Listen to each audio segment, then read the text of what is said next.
दोस्तों नमस्कार। अभी हमने हिंदी का जो शुरू किया था, लाइव शुरू किया था, उसमें किसी टेक्निकल प्रॉब्लम की वजह से वो बंद हो गया है। तो अब अपन क्या है, सीधी वीडियो डालेंगे। सीधी वीडियो डालेंगे, वो आप अभी अपलोड कर देंगे और जब वो देखो आप, और उसके बाद में ये हम आगे डाल देंगे। ठीक है, तो ये अभी डाल देंगे घंटे एक में, तो आपका ये हो जाएगा। ठीक है, तो अब हम शुरू करते हैं क्रिया से। क्रिया हो गई थी उसमें, लेकिन अपलोड नहीं हुई थी। तो क्रिया, क्रिया का मतलब किसी काम का होना बताता है। क्रिया क्या बताती है? किसी काम का होना, काम का होना बताता है। जैसे इसमें क्रिया भी दो होती है, सकर्मक, अकर्मक और सकर्मक। अकर्मक जैसे राम गाता है, राम गाता है, और राम गीत गाता है, गीत गाता है। सकर्मक क्या होगा? जिसके अंदर कोई काम हो रहा होता है, क्या हो रहा होता है, कैसे हो रहा होता है, ये उसमें स्पष्ट नहीं होता। जैसे वह जा रहा है, कहां जा रहा है उसमें स्पष्ट नहीं होता। ये तो होगी अकर्मक क्रिया। सकर्मक क्रिया के अंदर वो चीज का पता भी चलता है कि क्या कर रहा है। जैसे राम गाता है, क्या गाता है पता नहीं है। राम भजन गाता है, गीत गाता है, शायरी गाता है, क्या गाता है, तो राम गीत गाता है। ये हो जाएगी, क्या हो जाएगी? सकर्मक क्रिया, यानी इसके साथ में काम का भी समायोजित है। फिर सकर्मक अकर्मक क्रिया होगी। अब एक क्रिया विशेषण। क्रिया विशेषण के अंदर क्या होगा? इस जो क्रिया की विशेषता, ये जो है ना, ये क्रिया की विशेषता बताता है। क्रिया की विशेषता, क्रिया की विशेषता बताता है। ठीक है, क्रिया की विशेषता बताता है। जैसे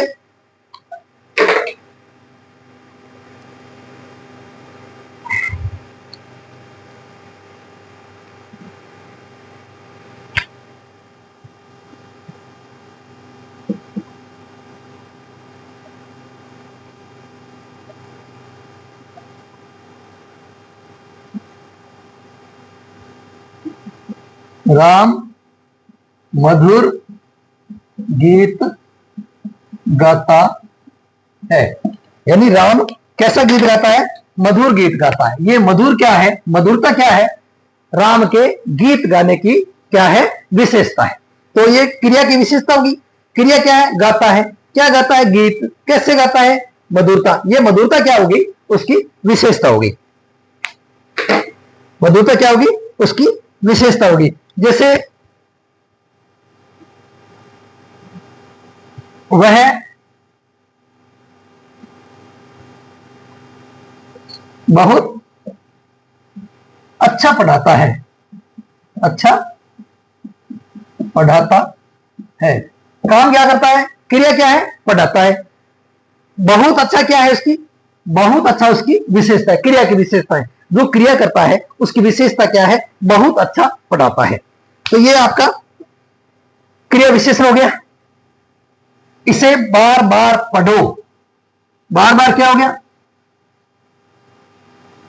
विशेषता होगी। तो ये क्रिया विशेषण का ये वाला ये आपको समझ में आ गया। मैं आपका बस रिवाइज करा रहा हूं, और कोशिश यही रहे कि उसमें 6 चीजें दे रखी है वो इसमें आपके आ जाए। जैसे वह धीरे धीरे आम खाता है, वह गेम अच्छा खेलता है, वह गीत अच्छा गाता है, वह मीठा झूठ बोलता है, इसे बार बार पढ़ो। ये इसकी क्रिया की विशेषताएं हो जाएगी।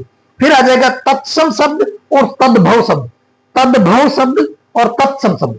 तत्सम शब्द एकदम शुद्ध हिंदी जो कहते हैं ना, वो कभी कभी लोग बोलते हैं। जैसे दूध, हम कहते दूध लेके आ, चीनी लेके आ, शक्कर लेके आ, या दांत, आंख, कान, नाक, इस तरह से। ये हमारी घर की जो हम जो सामान्य बोलचाल के अंदर भाषा बोलते हैं ना, वो होती है तद्भव। और उसको थोड़ा विशेष जो दिया जाता है वो होता है तत्सम।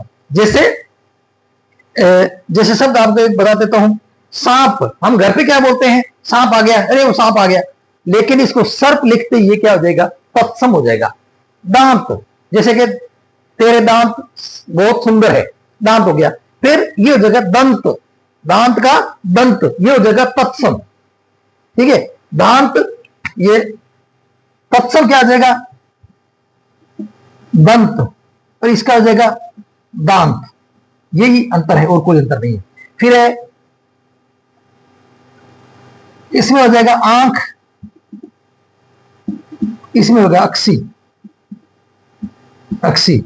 और दूसरा फिर अपन ले लेते चांद, ले लेते हैं। यहां अपन बोलते हैं चांद, चांद चमक रहा है, ये क्या हो जाएगा, चंद्र, चंद्र, ठीक है। और यहां अपन घर पे बोलते हैं कबूतर, इसमें बोलेंगे कपोत, क्या बोलेंगे, कपूत। और दंत हो गया। आग, घर पे हम बोलते हैं आग। और अग्नि, अग्नि क्या हो जाएगा, तत्सम। तत्सम थोड़ा सा विशेष शब्द है, और जो हमारे आम बोलचाल की भाषा में बोलते हैं, मैं घर पे बोलते हैं ना, वो हो जाएगा तद्भव, ठीक है। तो ये अंतर है और कोई नहीं। घर, घर पे बोलते हैं घर पे लगा, फिर होता गृह, तो ये उसका तत्सम हो जाएगा। तो ये दोनों हो गए अंतर। अब आता है वाक्यांश के लिए एक शब्द, वाक्यांश के लिए एक शब्द, तो उसमें हो जाएगा दिन और रात के मिलने का समय। इसको मिटा दें क्या, जो हो गया,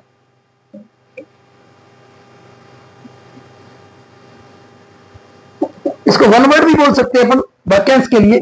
जैसे कोई शब्द है दिन और रात के मिलने का समय, दिन और रात के मिलने का समय, ये क्या हो जाएगा,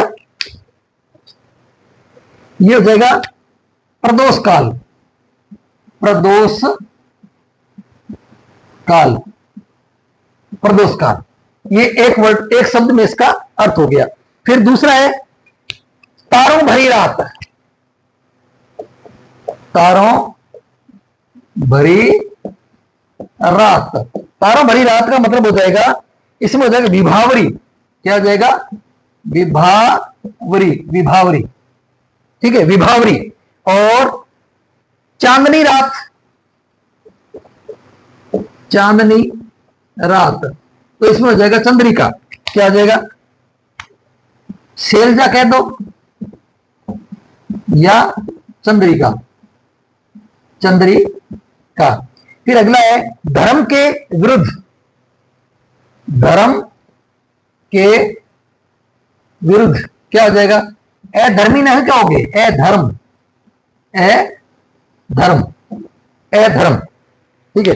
फिर है जिसके बिना कोई कार्य नहीं हो सके, जिसके बिना कोई, जिसके बिना कोई कार्य न हो सके, यानी उसके बिना तो कोई काम हो ही नहीं सकता, उसको क्या कहते हैं, अपरिहार्य। उसको क्या बोलते हैं, यानी उसको परिहार नहीं किया जा सकता, अपरिहार्य, अपरिहार्य, ऐसा का वो तो काम तो अपरिहार्य है, यानी उसके बिना ये काम हो ही नहीं सकता। फिर है आंखों के सामने, आंखों के सामने,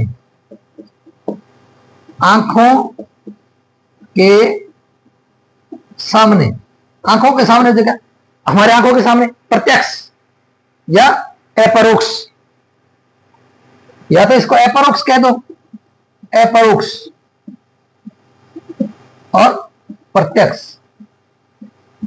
प्रत्यक्ष अप्रत्यक्ष, अप्रत्यक्ष जो अपने आंखों से सामने नहीं है, प्रत्यक्ष है वो सामने। परोक्ष अपरोक्ष, परोक्ष का मतलब होता है आंखों के सामने नहीं है, अपरोक्ष का मतलब होता है आंखों के सामने। ये हो गया वाक्यांश के लिए आपका एक शब्द हो गया। इसकी आपको पीडीएफ वो डाल देंगे, आपका टेंशन मत लेना, आप पीडीएफ जिसको चाहिए वो पीडीएफ ले सकते हैं।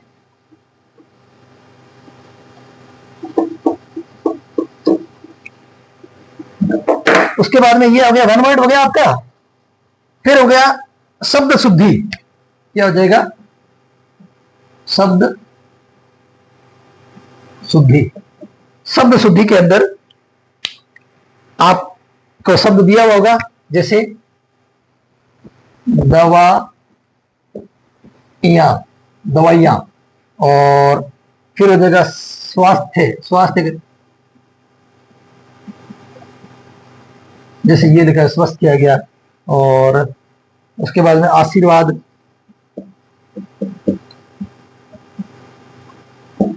और अन्नाधिकार, अनाधिकार, निरपराधी, निरपराधी, और ग्रसित। इसका ध्यान रखना, बोलते हैं बोलचाल की भाषा में भी ये गलत बोलते हैं। ज्योत्सना, ज्योत्सना, ज्योत्सना, इसमें देखो से पूरा लिखा हुआ है। ज्योत्सना, पूज्य, पूज्य, पूज्य, उज्जवल, अभी आपको लिखाया था मैंने, उज्जवल,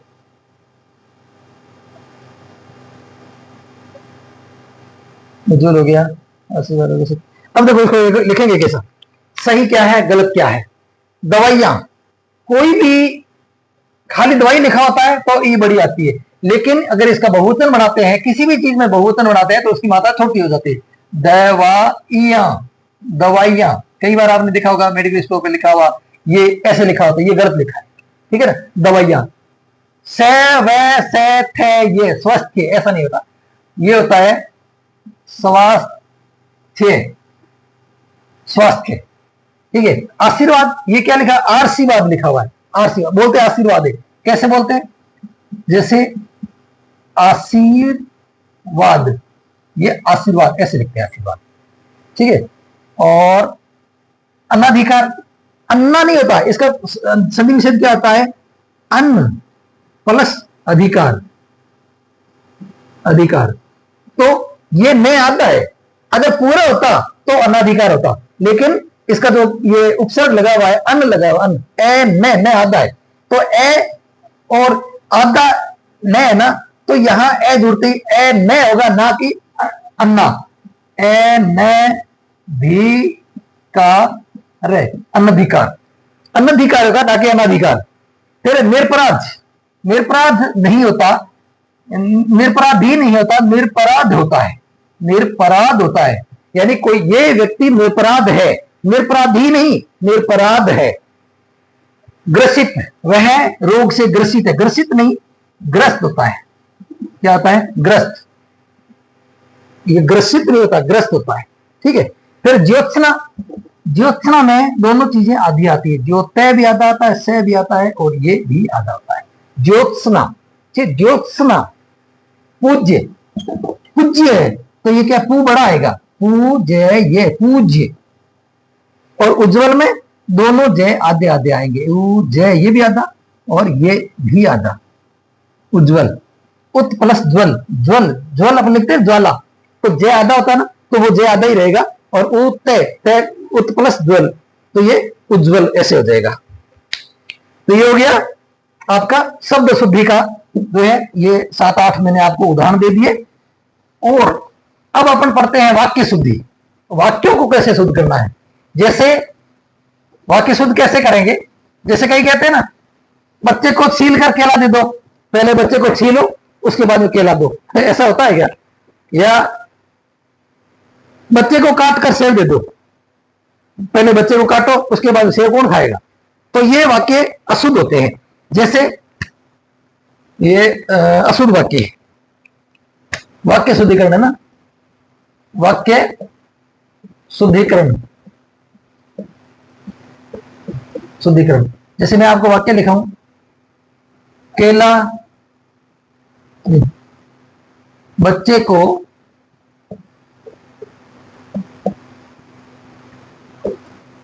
छील कर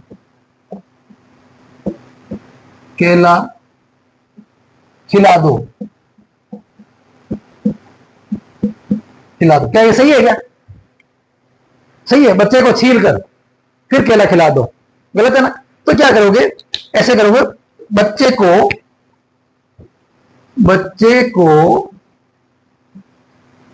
केला छील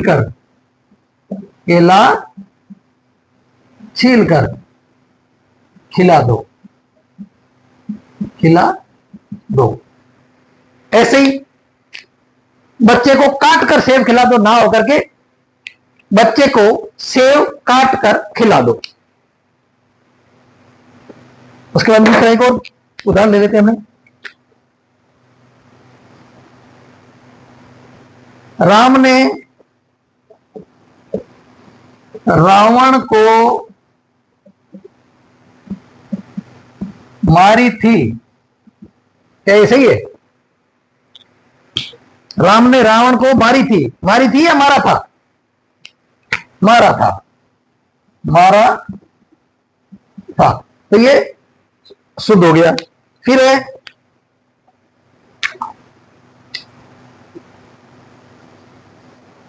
आम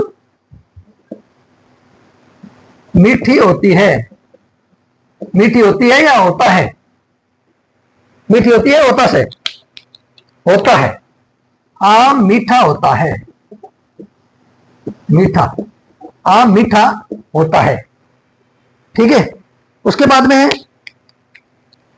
चांदनी रात को तारे बरसते हैं। तारे बरसते हैं या तारे चमकते हैं? तारे चमकते हैं।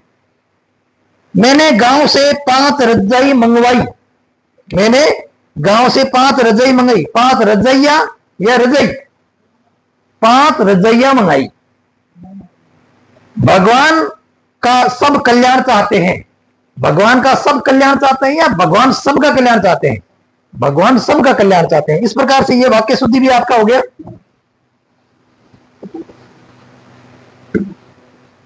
वाक्य शुद्धि हो गया। अब काल भेद, काल भेद का मतलब टेंस जो है ना, काल भेद, काल भेद, काल भेद। वर्तमान काल, वर्तमान काल, भूतकाल और भविष्यत काल, भविष्यत काल। तो ये 3 काल होते हैं, जिसे इंग्लिश में बोलते हैं प्रेजेंट टेंस, पास्ट टेंस और फ्यूचर टेंस। उसी प्रकार से हिंदी में भी ये 3 टेंस होते हैं। इसमें जैसे वह खेलता है, वह खेलता है,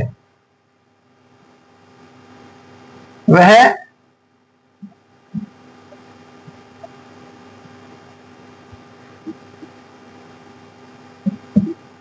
खा गया था,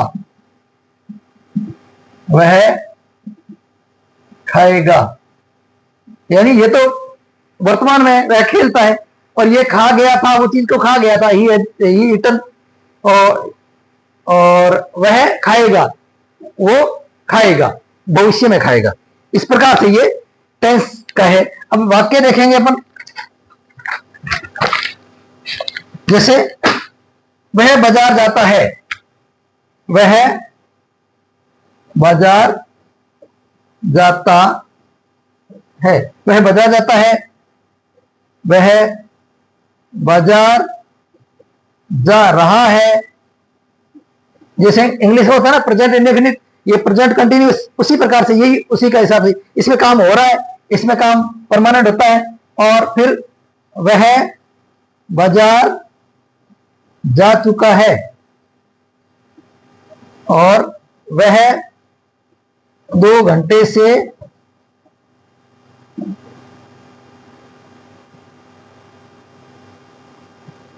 फुटबॉल खेल रहा है, फुटबॉल खेल रहा है। वह 2 घंटे से फुटबॉल खेले, वो आगे ना present indefinite, present continuous, present perfect और प्रेजेंट परफेक्ट कंटिन्यूअस। तो इसी प्रकार से ये हिंदी में भी ऐसे हो जाता है। जैसे वो बाजार जाता है, अभी जाता है, फिर जा रहा है, फिर जा चुका है, और 2 घंटे से ये काम कर रहा है। ये हो जाएगा प्रेजेंट इंडेफिनिट, या इसका मतलब प्रेजेंट टेंस का जो है या वर्तमान काल का जो काम है वो इसमें समझ में आ जाएगा। फिर आ जाएगा भूतकाल। तुम लड़ाई करते थे, तुम जयपुर जा रहे थे, तुम लड़ते थे, तुम जयपुर जा रहे थे। तुम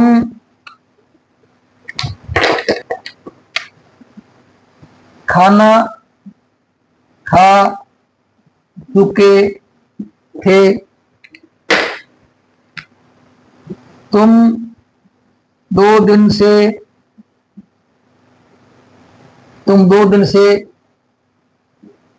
काम कर रहे थे। तो ये उसी प्रकार से ये आ गया पास्ट टेंस का।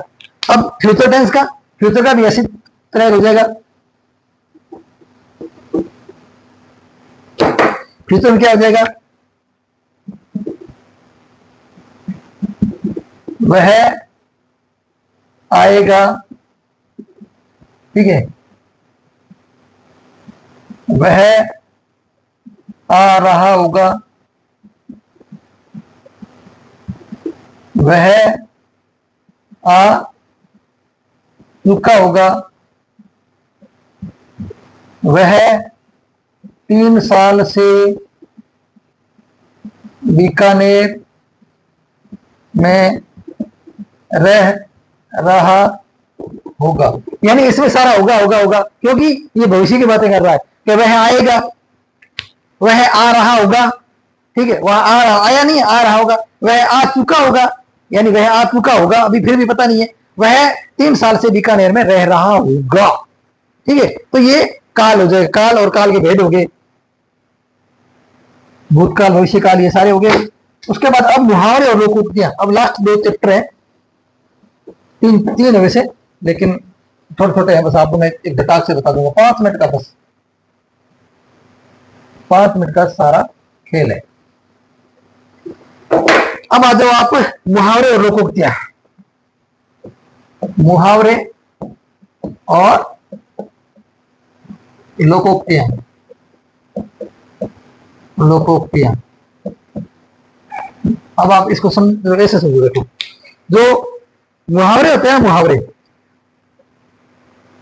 ये किसी वाक्य का क्या है, अंश होता है, पूरा वाक्य नहीं होता, इसमें वाक्य का अंश होता है, इसमें पूरी वाक्य का पूरी बात का समझ में नहीं आता, ये पूरे किसी पूरे वाक्य का पूर्ण वाक्य होता है ना, उसका एक अंश होता है, और जो लोकोक्ति होती है वो पूर्ण वाक्य होता है। जैसे अलग अब जल गगरी सलकत जाए, तो इसमें क्या होगा, तो ये चीजें इसमें पूरी बात समझ में आए, अब जल गगरी सलकत जाए, यानी आधा गड़ा है वो सलकता है ऐसे, तो ये पूरी बात समझ में आ गई। और अंधे की लाठी, अब अंधे की लाठी क्या है समझ में नहीं आ रहा, लेकिन आप पूरा वाक्य बोलोगे, उसका बुजुर्ग माता पिता के लिए एक बेटा उसका जो सेवा पानी करता है, वो उसके अंधे के लिए एक लाठी का काम करता है, ठीक है, इस तरह से ये हो जाएगा। इसमें वाक्यांश होता है, पूरा वाक्य नहीं होता, इनके वाक्य का अंत में ना आता है। जैसे एक वाक्य लिखो, अंधे की लाठी होना, अंधे की लाठी होना, फिर है अस्थि पंजर या अंजर पंजर, अंजर पंजर हिलना, फिर है अंग अंग खिलना, खुशी से नाक उठना, अंग अंग खिलना, अंग अंग खिलना, फिर है अक्ल पर पत्थर पड़ना, अक्ल पर पत्थर पड़ना, देखो ना आ रहा ना, और कान पर जू न रेंगना, कान पर जू न रेंगना, फिर अगर 9 मुन तेल न होना, 9 मन तेल न होना, ये हो जाएगा मुहावरे। और लोकोक्ति में क्या आ जाएगा, लोकोक्ति में आपका अंधों में काना राजा दिख रहा है ना,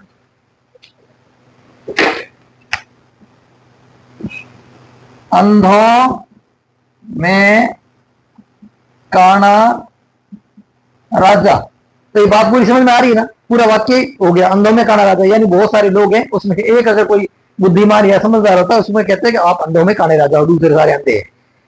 उसी प्रकार अधजल गगरी छलकत जाए। अधजल, आधे जल वाली गगरी बोलते हैं घड़े को। अधजल गगरी छलकत जाए, छलकत जाए यानी घड़ा जो भर के आप आधा घड़ा लेके चलते हो तो ऐसे हिलता हिलता उसमें छलकत जाए, मैंने ऊपर से पानी गिरने शुरू हो जाता है। पूरा घड़ा भरा होता है तो ऐसा नहीं होता, तो उस पर ये कहावत बनी है। फिर है ओखली में सिर दे दिया तो मूछों से क्या डर, यानी ओखली में सर दे दिया, ओखली में सिर दे दिया, दे दिया तो मुसलों का क्या डर। मुसलों, मुसल होता है ना तो खींचना कूटने वाला, मुसलों का क्या डर, क्या डर। फिर है आंख के अंधे गांठ के पूरे, आंख का अंधा गांठ का पूरा, गांठ का पूरा, ये भी क्या है, लोकोक्ति है। फिर रस्सी जल गई लेकिन उसको बट को नहीं किया, रस्सी जल गई पर उसका जो एंटन है ना, एंटन अपवन बट, रस्सी बल गई पड़ूरी बट को नहीं किया, एंटन न गई। फिर है जिसकी लाठी उसकी भैंस, जिसकी लाठी उसकी भैंस, ये हो गई लोकोक्ति। आगे समझ में, इनके अंत में ना आता है, आधा वाक्य होता है, वाक्य का कुछ अंश होता है और ये पूरा इसमें आपको समझ में आ जाता है। ये होगी मुहावरे और लोकोक्तियां। ठीक है, देखो थोड़ी देर में एक कितनी सी देर में आपको पूरा हिंदी का जो पेपर पूरा पूरा मैंने आपको करवा दिया है। अब एक दो बात हो रही है, इंग्लिश के जो शब्द है ना, अंग्रेजी के शब्द मैं आपको लिख के बताता हूं। Pre reimburse, reimburse, reimburse, reimburse, reimburse. और फिर अमेंडमेंट, अमेंडमेंट जो कहते हैं ना, अमेंड, अमेंडमेंट, अमेंडमेंट उसको कहते हैं संशोधन, अमेंडमेंट संशोधन। फिर है एब्सटीन,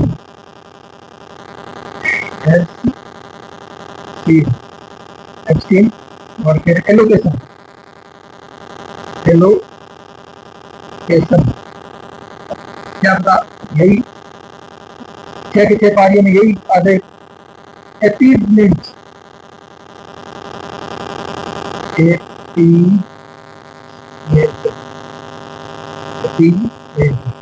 फिर है इक्विपमेंट, होते हैं ना हमारे जो इक्विपमेंट, इक्विपमेंट, इक्विपमेंट, और फिर होता है एग्रीगेशन,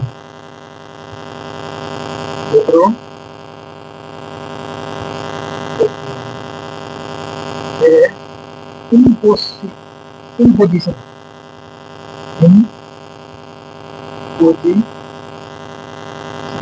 ठीक है, imposition। तो इन्वेस्टमेंट का मतलब होता है प्रतिपूर्ति। क्या है? प्रतिपूर्ति। आपने जो खर्चा किया, यहाँ पर जो खर्चा लगा उसकी आपकी भरपाई होगी, या आपने जो काम किया उसके लिए आपको इन्वेस्टमेंट मिलेगा। आपने कोई जैसे किलोमीटर 2 रुपए किलोमीटर के हिसाब, 2 पैसे किलोमीटर के हिसाब से, किसी को 3 पैसे किलोमीटर के हिसाब से अलग से जो रिम्बर्समेंट होता है वो। तो अमेंडमेंट का मतलब होता है संशोधन, जैसे हमने समझाया संशोधन, कॉन्स्टिट्यूशन अमेंडमेंट, अमेंडमेंट संशोधन, इसका मतलब संशोधन। एब्सटीन का मतलब होता है अश्लील चीज, अश्लील भद्दी चीज, अश्लील। और एब्सटीन का मतलब होता है, हो गया। एलोकेशन का मतलब हो गया नियत अंग, नियत करना, नियत अंग, यहाँ पे नियत। और एपीटमेंट, एपीटमेंट का मतलब होता है तुष्टिकरण की जो नीति है, तुष्टिकरण की, तुष्टिकरण की। और इक्विपमेंट का मतलब होता है उपस्कर, उपस्कर। और एब्रोगेशन का मतलब होता है निराकरण, इसका मतलब होता है निराकरण, निराकरण। और इम्पोजिशन, पोजिशन और इम्पोजिशन, इसका मतलब अभिरोपण, अभिरोपण। अधिरोपण, अधिरोपण। तो ये हो गया इंग्लिश के जो वर्ड है, ये 7-8 वर्ड है। हम दुआ करते हैं कि आपके इनमें से सभी पारियों का एक इसमें आ जाए।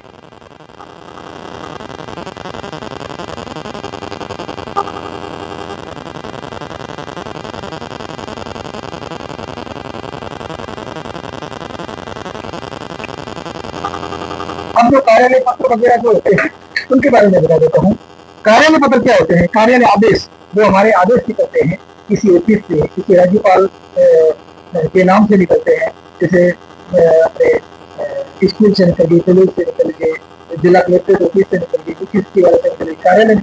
कार्यालय में सबसे पहले ऊपर कार्यालय का नाम होता है, उसके बाद में जिनको भेजना होता है उसके फिर वो समाज वगैरह लगाने से होता है। उसके बाद में उनका जो जिसको भेजना होता है उनको होता है, फिर उसमें कार्यालय आदेश और फिर हवाला देते हुए नीचे उनको लिख देते हैं, फिर उसमें साइन करते हैं अथॉरिटी के। फिर जिन